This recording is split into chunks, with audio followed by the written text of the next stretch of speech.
disingkat dengan 3M.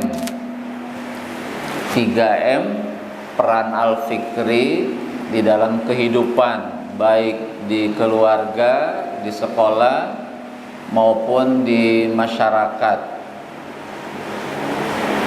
M pertama, Anda adalah sebagai seorang mujtahid.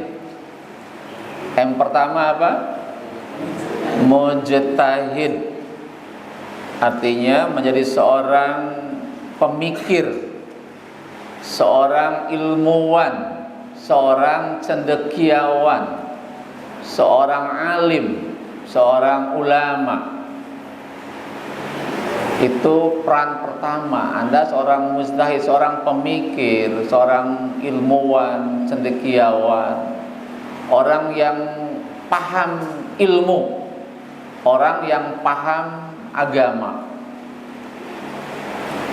Bagaimana caranya? Anda harus banyak belajar ilmu, banyak belajar agama. Di mana? Bisa di sekolah, bisa di masjid, bisa di pesantren, bisa di majelis ilmu, atau lewat media sosial. Sekarang YouTube bertebaran. Mau nyari materi apa? Tinggal klik saja. Saya pernah cerita kepada Anda, zaman baheula waktu saya masih anak-anak, tidak ada YouTube. Kalau pengen ilmu harus kemana nih Pak Ketua? Halo Pak Ketua, tetap di sini enggak? Di sini. Mau kemana? Jangan pergi. Kemana dulu? Hah? Panggil yang lain. Bisa. Jangan dikosongkan.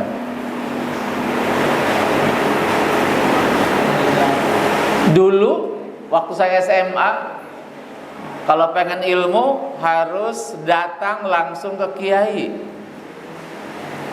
Setiap sore waktu SMP tuh, berangkat jam 5, nginep di pesantren, pulang jam 5 subuh habis sholat. Tiap hari gitu terus. Karena jam 6 harus sudah berangkat ke sekolah. Itu jaraknya kurang lebih ada 2 km jalan kaki. Kenapa? Karena memang waktu itu tidak ada media sosial. Kalau sekarang lagi males ke majelis ilmu, udah aja buka HP, klik Abdul Somad, klik Agim, klik Ustadz Solmed misalkan, klik Mamah Dede, gampang. Klik PWG misalkan, keluar materi apa? Sambil gogoleran, sambil ngopi. Ilmu bisa masuk kapan saja, di mana saja, tergantung maunya saja. Sekarang Anda gunakan media elektronik sebagai sarana untuk mencari ilmu. Anda harus menjadi seorang ilmuwan. Di Al-Fikri nanti ada agenda kajian tafsir, ada kajian bahasa Arab, ada kajian hadis dan sebagainya. Untuk apa itu? Agar Anda punya kompetensi memahami suatu ilmu, khususnya ilmu agama. Ilmu yang lain silakan kursus di GO di mana? Matematik mangga sok. Fisika, biologi, IPA silakan kursus. Tapi untuk agama ini, insya Allah Al-Fikri akan memberikan sarana untuk Anda belajar agama sehingga Anda paham. Di kelas menjadi orang nomor 1 yang paham agama. Ya, di kelas menjadi orang yang number 1 urusan pengetahuan tentang agama. Bicara agama, Al-Fikri langsung angkat tangan. Saya siap Pak, saya menjelaskan. Disuruh ceramah, tampil saja. Harus pede Al-Fikri itu. Kenapa? Karena di Al-Fikri Anda akan digembleng, dibina bagaimana cara Anda memahami agama gitu. Kenapa harus memahami agama, punya ilmu? Al-Quran, surah Al-Mujadilah ayat yang ke-11. Al-Mujadilah ayat yang ke-11. Ada yang hafal?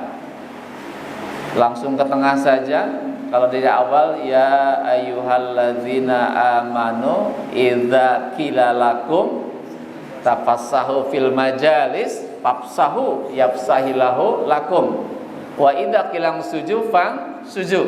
Nah, sekarang masuk sini nih. Yarfa'illahu alladzina amanu minkum walladzina utul ilma darajat. Yarfa'illahu alladzina amanu minkum. Allah akan mengangkat siapa? Alladzina amanu, orang-orang yang beriman. Terus siapa lagi? Walladzina utul ilma darajat, dan orang-orang yang diberikan ilmu dengan derajat yang sangat tinggi. Jadi kalau Anda sudah beriman, miliki satu lagi, apa yang satu lagi? Adalah iman dan ilmu. Iman saja nggak punya ilmu gimana? Imannya mantep tapi nggak punya ilmu gimana? Dibodohi orang. Orang berilmu masyarakat tidak dihargai. Dengan ilmu kan gimana? Dengan ilmu hidup menjadi mudah. Dengan agama hidup menjadi terarah. Dengan seni hidup menjadi indah. Dengan ilmu hidup menjadi mudah. Tidak punya ilmu, kerja nyangkul di sawah, jam 7 mulai, jam duhur selesai, berapa ongkosnya? Yang kuli macul, mono tidak merendahkan kuli macul. Kalau kita kerja menggunakan otot, mulai kerja jam 7 pagi, selesai nyakul jam 12 siang, berapa ongkosnya? Berapa bayarannya? Berapa bayarannya? 50.000. 50.000. Hah? Berapa? Enggak 5.000, 5.000, 50.000. Jadi kalau Anda kerja kurang lebih 5 jam, nah itu 50.000. Saya pernah membaca kisahnya Profesor Habibie. Kenal Profesor Habibie? Siapa Habibie itu? Presiden yang keberapa? Yang ketiga. Menggantikan siapa? Pak Harto. Dia seorang engineer, ahli mesin penerbangan. Dia bikin kapal, bikin pesawat, namanya CN235. Itu sekarang digunakan di Amerika pesawatnya. Dia seorang direktur penerbangan di Jerman. Berapa gajinya per jam? 1 jam gajinya 80 juta. 1 jam 80 juta. Nyangkul 5 jam cuma 50.000. Kenapa jomplang? Kenapa beda tarifnya? Kenapa tarifnya beda? Nyangkul 5 jam 50.000, Pak Habibie 1 jam 80 juta. Kenapa berbeda tarif? Kenapa? Prof Habibie kerja dengan otak, tukang nyangkul kerja dengan otot. Harga otak lebih mahal daripada harga otot. Maka sekarang Anda kalau pengen ke depan lebih baik, lebih mudah, maka kuasai ilmu. Saya pernah baca, nanti ke depan sekolah nggak butuh guru, pabrik-pabrik nggak ada karyawan. Siapa yang bekerja di sana nanti? AI. Pabrik tidak ada lagi karyawan nanti, nggak ada lagi kosong, nggak ada orang. Yang kerja adalah robot semua. Sekolah gurunya nggak ada, yang ngajar robot AI. Kalau begitu gimana sekarang hari ini? Pelajari ilmu tentang AI, kecerdasan buatan dipelajari sekarang. Pelajari tentang IT-nya. Kalau Anda tidak mau IT, sudah Anda tergilas zaman. Jangan mengikuti perkembangan sekarang, tapi tetap dasarnya adalah agama. Ya sekalian, 3 tahun di sini adalah sarana untuk menggali ilmu, bukan hanya untuk datang ke sekolah, ngobrol, tidur di sekolah, pacaran. Hasilnya apa? Di sekolah cuma tidur. Mau tidur di mana? Mau tidur di Hotel Amaris. Tahu Hotel Amaris? Tempatnya enak, ruangannya ber-AC, bersih, rapi, boboknya tibra. Itu tempatnya enak. Kalau di sekolah bukan tempatnya tidur, tapi tempatnya apa? Belajar. Ayo belajar yang baik. Kata Rasulullah gimana? Utlubil ilma minal mahdi ilallah. Carilah ilmu sejak dari buayan sampai dengan masuk ke lubang lahat. Long life education, pendidikan seumur hidup. Udah semester sekarang di sini ya, kelas 10. Dapat ilmu enggak? Dapat ilmu enggak? Dari guru fisika, ekonomi, dapat ilmu?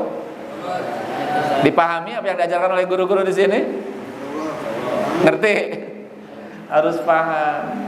Saya kalau di kelas termasuk siswa dulu yang tidak pernah ngobrol di kelas itu. Saya duduk minimal di tengah. Saya kalau guru ngomong dengerin aja gini gitu. Saya lihat bibir guru itu ngomong apa, dengerin aja. Dengerin, catat poin-poinnya itu. Saya tidak pernah ngobrol. Saya tidak pernah bercanda di kelas waktu dulu siswa itu. Saya harus punya target 1 hari 1 ilmu gitu. 1x, 2 hari 2x, 3 hari 3, harus begitu. Tidak boleh berangkat nggak dapat ilmu. Apa niat kita ke sekolah? Aku datang untuk belajar, pulang membawa ilmu. Itu harus niatkan dari sekarang. Ya untuk sekalian, jadi Anda M pertama apa tadi? Apa M pertama?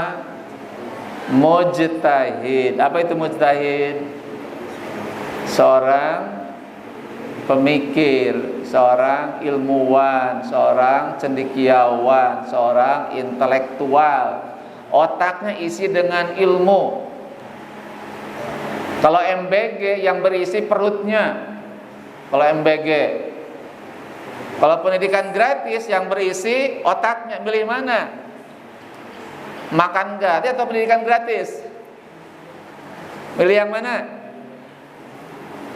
Makan gratis atau pendidikan gratis sampai S3? Mendingan pendidikan gratis. Kalau MBG yang isi perutnya. Kalau pendidikan gratis yang isi adalah otaknya. Milih mana, otak atau perut yang isi? Dua-duanya. Saya kadang-kadang kurang setuju ya dengan kebijakan ini. Pendidikannya cukup sampai SMA, S1, nggak bisa lagi. Kenapa? Biayanya mahal. Di negara lain sekarang udah gratis sampai S3. Di Brunei S3 itu gratis. Apalagi di Dubai, di Qatar, wah itu udah lain lagi. Indonesia, kenapa pendidikan masih rendah? Karena mahalnya biaya pendidikan. Ya begitu. Jadi itu satu hal harus Anda kuasai. Jadi Anda seorang mujtahid. Bisa dimengerti? Harus bagaimana kita hari ini? Harus banyak belajar, mencari ilmu, ke sekolah mencari ilmu. Yang kedua sekarang, M kedua apa? Mujadid. Mujadid tadi mujtahid. Sekarang mujadid. Apa itu mujadid? Seorang pembaharu yang memperbaharui, yang memperbaiki pola hidup masyarakat, termasuk diri sendiri. Dikira bertentangan dengan syariat agama, luruskan. Misalkan begini, ini yang di masyarakat terjadi ya. Orang sekarang lagi doyan ziarah kubur. Nih, tentang ziarah kubur nih. Ada yang sampai mana tuh? Sampai ke mana? Ke Madura ya. Ke Jawa Tengah, sampai ke mana? Ke Pandeglang. Sampai kadang-kadang sampai seminggu. Ada nggak kesalahan dalam ziarah kubur? Buat Anda, ada yang salah nggak sekarang ini ziarah kubur? Ziarah kubur hukumnya apa? kubur hukumnya apa? Ziarah kubur. Halo? Apa hukum ziarah kubur? Anybody home? Ada orang di sini? Apa hukumnya ziarah kubur? Kok gak ada jawaban? Hukum itu ada 5. Namanya ahkamul khamsah. Hukum itu ada 5. 1, wajib. 2, sunnah. 3, haram. 4, makruh. 5, mubah. Ini 5 hukum. Ada wajib, ada sunnah, ada haram, ada makruh, ada mubah. Itu 5 hukum, nggak bisa lepas dari yang 5 itu. Kalau ziarah kubur masuk yang mana? Apakah wajib? Apakah sunnah? Apakah haram? Apakah makruh atau mubah? Masuk yang mana? Ini ngantuk karena bangunnya jam berapa tadi malam ngantuk? Jam berapa bangunnya tadi malam? Jam 2 udah bangun? Iya. Nah, ini juga harus diperbaiki ya, jangan terlalu malam bangunnya, paling cepat jam 3 gitu bangun itu. Biar kondisinya prima. Sekarang kan kayaknya ngantuk-ngantuk ke belakang juga tuh, pada ngantuk. Harinya susah pagi ini. Gimana jawabannya? Gimana hukumnya ziarah kubur itu? Halo? Ada jawaban? Awalnya haram. Sekarang hukumnya menjadi sunnah. Kenapa ziarah kubur menjadi sunnah? Tujuannya 1 adalah sebagai upaya tazkiratul maut, mengingat kepada kematian. Yang kedua, sunnah kalau kita diisi dengan mendoakan. Mendoakan siapa? Mendoakan orang yang dikubur, siapapun, mau wali, mau kiai, mau orang biasa, orang tua, kita doakan. Nah, sekarang ada kecenderungan ada orang ziarah minta kepada orang yang dikubur, yang meninggal. Ada nggak yang seperti itu? Ada. Pedagang pengen laku dagangnya gitu ya. Yang belum punya jodoh pengen cepet dapat jodoh. Yang punya jabatan pengen naik jabatannya. Yang sekolah pengen lulus, minta ke wali. Boleh? Ya waliullah, tolong bantu saya. Ada sana ada wali apa? Misalkan Sunan Kalijogo misalkan. Ya Sunan, ya wali, bantu saya. Boleh enggak? Tolong usaha saya biar lancar gitu. Boleh enggak? Hukumnya adalah haram. Haram. Tidak boleh minta kepada orang yang sudah meninggal, siapapun. Rasulullah diminta enggak boleh. Ya Rasulullah, jangan. Jangan. Ya waliullah, haram hukumnya. Kepada siapa kita meminta? Ya Allah. Kenapa harus ya Allah? Dalilnya mana? Iyyaka na'budu wa iyyaka nasta'in. Artinya apa? Hanya kepadamu kami menyembah, hanya kepadamu ya Allah kami mohon Tahu nggak kata hanya? Hanya kepadamu, berarti yang lain gimana? Tidak boleh. Kamu itu istri satu-satunya gitu kan? Kamu, yang lain berarti bukan istri saya gitu kan gitu. Hanya satu istri aku itu gitu. Berarti yang lain bukan gitu. Berarti larangan di situ. Ziarah sunnah tapi jangan meminta kepada orang yang meninggal. Nah, Anda sekarang punya peran di situ. Ketika rombongan mau berangkat, Anda memberikan dulu arahan. Bagaimana ziarah yang benar menurut pandangan Islam? Dijelaskan kalau itu salah. Kedua, nanti malam Senin ada namanya nisfu Sya'ban. Ya. Kadang-kadang ada orang yang melaksanakan sholat nisfu Sya'ban. Ada tuh sholat sunnah. Ada enggak dalam Islam sholat sunnah nisfu Sya'ban? Ada enggak? Ada enggak sholat sunnah nisfu Sya'ban? Anda buka hadisnya. Ada enggak sholat nisfu Sya'ban? Ada enggak? Kalau enggak ada, Anda luruskan. Jangan sholat nisfu Sya'ban enggak ada gitu kan, gitu. Tapi itu Anda jangan gegabah, harus punya dulu dasar ilmunya. Mana dasar ilmunya? Makanya belajar, datang ke ulama, datang ke ustadz, diskusi, dialog. Sekarang banyak hal yang harus diperbaiki dalam kehidupan beragama itu ya. Ada tradisi apa tuh? Melarungkan apa? Sedekah laut. Ada nggak sedekah laut? Ada ya. Sedekah bumi. Ada kan? Jadi makanan dibawa ke pinggir laut itu apa tujuannya? Apa tujuannya? Apalagi di pantai selatan itu, Nyi Roro Kidul. Dianggapnya dia adalah pemilik pantai selatan. Akhirnya dia memberikan makanan sesuatu kepada Nyi Roro Kidul. Boleh enggak itu? Gabok, itu termasuk syirik. Luruskan itu. Kalau pengen selamat, mintalah kepada Allah, jangan minta kepada selain syirik itu. Itu perbaiki itu. Perbaiki akidahnya. Perbaiki cara ibadahnya. Ini sholatnya harus benar. Anda perbaiki cara sholat. Bagaimana cara ngangkat tangan yang benar. Bagaimana cara duduk yang benar. Anda harus menguasainya. Ketika ada orang salah, Anda perbaiki. Begitu. Itu namanya mujadid, sebagai pembaharu.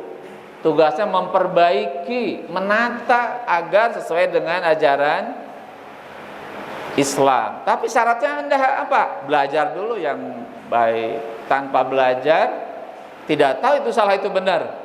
Makanya Anda tadi sibukkan di masa-masa remaja ini untuk terus belajar ilmu, sehingga ke depan hidup akan semakin mudah dan baik. Tanpa itu tidak kita lakukan, ya. Apa yang kedua tadi perannya? Apa peran M yang kedua? Mujadid. Apa itu mujadid? Pembaharu. Tugasnya apa? Memperbaiki umat dalam hal apa? Akidah, ibadah, akhlak. Perbaiki itu tugas Anda. Jadi Anda jangan diperbaiki, Anda harus memperbaiki. Makanya mulailah dari diri kita. Ya, diri kita menjadi orang yang lebih baik. Sebelum menyuruh orang lain, kita dulu orang yang pertama melakukannya. Kata Agim itu dengan 3M. Mulailah dari dirimu sendiri. Nyuruh orang lain sholat, dia sendiri nggak sholat, gimana? Sholat, kamu kok nggak sholat? Gimana tuh kalau begitu? Kalau nyuruh orang sholat, dia sendiri harus sholat dulu. Nyuruh orang sholat, dia enggak. Kamu pakai kerudung, kok kamu nggak pakai? Nah, jangan. Ketika nyuruh di kerudung, dia sendiri harus berkerudung. Gitu. Jangan nyuruh dia sendiri enggak, gitu. Ya. Ketiga sekarang. M ketiga apa? Mujahid. M ketiga apa? Mujahid. Apa itu mujahid? Pejuang dakwah. Pejuang dakwah. Apa itu dakwah? Apa dakwah itu? Arti dakwah apa? Farid? Arti dakwah apa? Dakwah dari kata da'a, yad'u, da'watan. Apa dakwah itu? Dari kata da'a. Apa da'a? Yad'u. Bukan menyebarluaskan, da'a, mengajak, menyeru. Ya. Dakwah dikata da'a, artinya mengajak, menyeru. Mengajak siapa? Mengajak umat manusia. Kemana mengajaknya? Ke jalan Allah. Ada ayatnya. An-Nahl ayat 125. An-Nahl ayat keberapa? 125. Bagaimana bunyinya? Ud'u ila sabili rabbika bil hikmah wa mau'izatil hasanah wajadilhum billati hiya ahsan. Ud'u, ajaklah manusia kemana? Sabili rabbik, ke jalan Tuhanmu Allah. Ajak orang ke jalan Allah. Jadi Anda mengajak orang. Dakwah itu mengajak orang. Dakwah itu banyak cara. Dakwah dengan apa dakwah itu? Dakwah pertama dengan apa dakwah pertama itu? Dakwahnya bilisan. Apa bilisan itu? Dakwah dengan ucapan. Ya sok, ceramah, pidato. Sebelum zuhur nih, setiap zuhur, nggak tahu sekarang zuhurnya gimana. Saya nggak pernah ke sekolah lagi. Udah selesai. Nggak tahu gimana sholat anak-anak sekarang setelah saya pergi. Masih banyak atau tambah sedikit? Masih banyak. Tinggal beberapa orang saja. Sebelum zuhur, kultum dulu anak Al-Fikri. Kultum ceramah dulu. Bagi mereka yang punya kemampuan berceramah gitu kan. Tapi kalau ceramah nggak bisa, sok ngadeg-deg gitu. Tuh ngadeg-deg, gemeteran, sampai ngompol-ngompol gitu. Grogi kan itu. Tapi Anda bisa apa? Anda bisa menulis. Bisa menulis. Maka dakwah lewat apa? Bil khitab. Lewat dengan tulisan, bikin buku saja di situ. Tempel di majalah dinding situ, tempel. Hukum merayakan ulang tahun gitu. Bagaimana hukum ulang tahun itu? Hukum merayakan Valentine Day gitu kan. Hukum merayakan malam tahun baru 1 Masehi. Nah, di sini dibeberkan. Hukum berpacaran di dalam Islam. Di sini dibeberkan di situ. Anda punya kemampuan menulis, tulislah. Anda punya kemampuan berbicara, berbicaralah. Bicara nggak bisa, ngadeg-deg. Nulis nggak bisa, tapi Anda punya kemampuan seni. Seni kaligrafi, seni suara, ngaji yang bagus di situ, ngaji di kelas. Bagus ngajinya, udah dakwah dengan seninya. Bang Haji Roma Irama, dakwahnya dengan apa Bang Haji Roma Irama? Bang Haji Roma dengan apa dakwahnya? Lewat dangdut, judi, pret. Itu lewat lagu-lagu bisa membuat orang menjadi sadar dari perjudian gitu. Dakwah itu hukumnya apa? Hukumnya apa dakwah? Hukumnya wajib. Setiap muslim wajib untuk berdakwah, tergantung lingkupnya. Di sekolah dakwah, di rumah nanti dakwah ke adiknya, kakaknya, ke orang tuanya, dakwah di rumah. Kalau Anda berhasil dakwah di sekolah, ngajak orang-orang untuk menjadi lebih baik ibadahnya, lebih baik pakaiannya, lebih baik pergaulannya, wah itu Anda punya pahala yang berlipat-lipat. Ya, jadi Anda sebagai tenaga dakwah, mujahid dakwah. Karena Pak Alpik itu adalah organisasi dakwah. Anda punya peran untuk mengajak orang ke jalan Islam, ke jalan Allah. Kalau itu dilakukan dengan baik, maka itulah akan tercapai. Sekalian sekali lagi, jadi bahwa Anda masuk Al-Fikri, poin penting Anda memutuskan dengan keputusan yang tepat, benar, dan terus Anda istiqomah, jangan sampai